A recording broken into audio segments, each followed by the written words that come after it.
to you why. We have really tough things headed our way. Really tough things.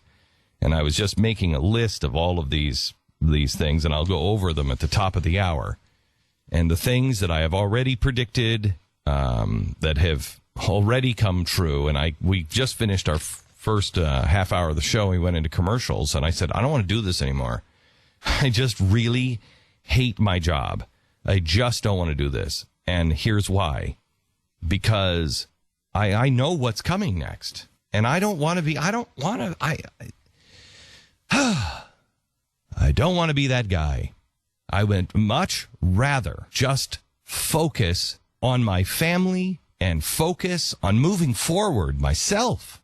And I get so frustrated because all these people in the press who have all these Ivy League educations, they're all pretending that they're just figuring it out now. Let me tell you something. Everybody knew what was going on with JFK.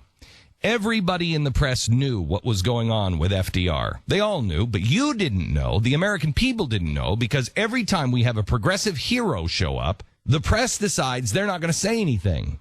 And so they abdicate their duty. They knew with Woodrow Wilson. They knew. Woodrow Wilson had a stroke in the last 18 months of his last term.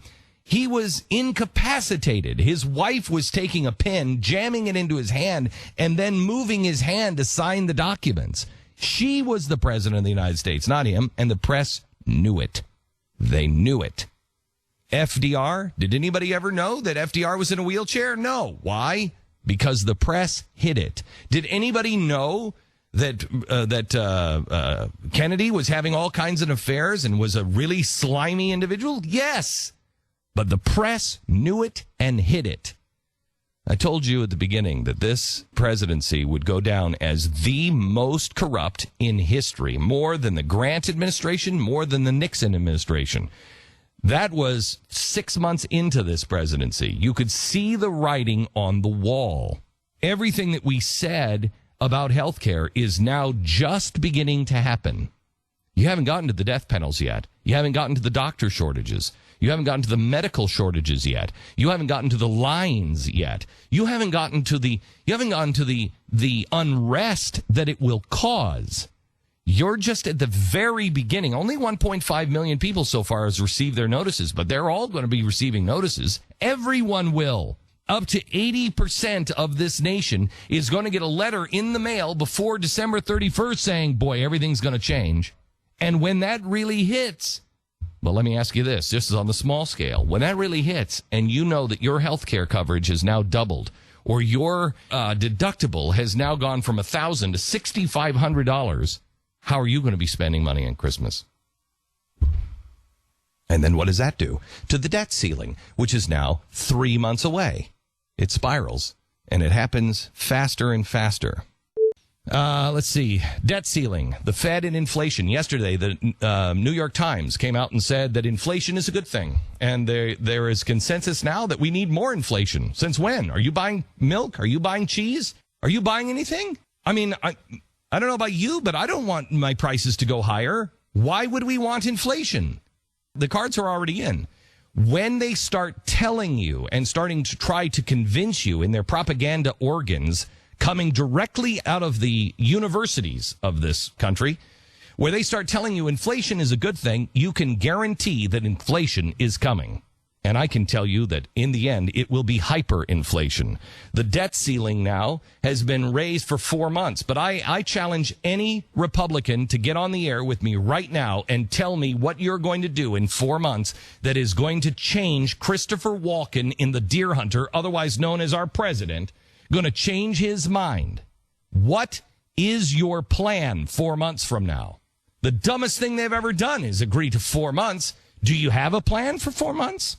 You think you're going to win? He's the deer hunter. He will pull the trigger he wants to pull the trigger. NSA, look at what they're doing. The NSA, that's starting to come undone. The media, at least the alternate media, and you had with the spying, you had FreedomWorks standing next to the ACLU.